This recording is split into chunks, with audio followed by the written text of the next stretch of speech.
Skyrock pour les militaires. En Roumanie, les soldats belges et français du bataillon multinational ont mené un entraînement intensif au combat urbain dans un village spécialement aménagé pour ce type de manœuvre. Objectif, s'exercer aux interventions en espace clos, à l'assaut et à la prise de bâtiments, y compris par effraction explosive. Les troupes engagées ont progressé avec l'appui de véhicules blindés d'infanterie belge et français, simulant des conditions proches d'un engagement réel. Répartis sur plusieurs jours, ces exercices conjoints visent à renforcer la coordination entre les unités et à maintenir un haut niveau de préparation opérationnelle en mettant le personnel dans des conditions difficiles. Direction maintenant l'Estonie où les soldats français du sous-groupement tactique interarmes intégrés au bataillon multinational de l'OTAN se sont entraînés au combat de tranchées. L'exercice a mobilisé des unités d'infanterie, du génie et des observateurs d'artillerie autour d'un scénario offensif coordonné.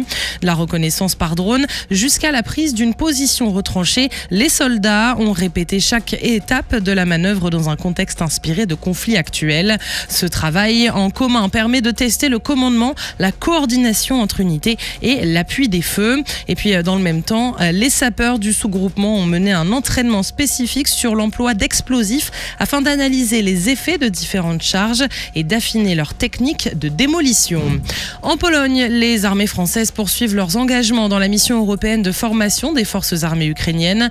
Plusieurs cycles d'instruction se sont achevés fin décembre, notamment en reconnaissance, en formation de chefs de groupe d'infanterie et pour les nouvelles recrues.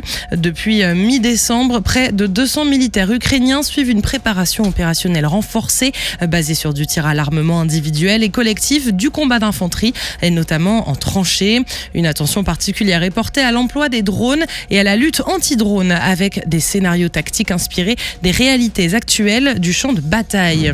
Et puis retour en France, dans l'Hexagone, les armées et le service de santé des armées participent à l'effort national de vaccination des bovins au service du monde agricole face à l'épidémie de dermatose nodulaire contagieuse. En Ariège, les vétérinaires militaires sont mobilisés depuis le 18 décembre dernier afin d'appuyer les services civils. Ils ont déjà assuré plus de 10 000 vaccinations, soit un peu plus de 14% des bovins concernés dans le département. Cette contribution a permis d'atteindre l'objectif fixé par les autorités, une couverture vaccinale complète avec plus de 70 000 animaux protégés. Sur terre, sur mer, comme dans les airs. Skyrock PLM, en équipe avec Uneo, la mutuelle des forces armées.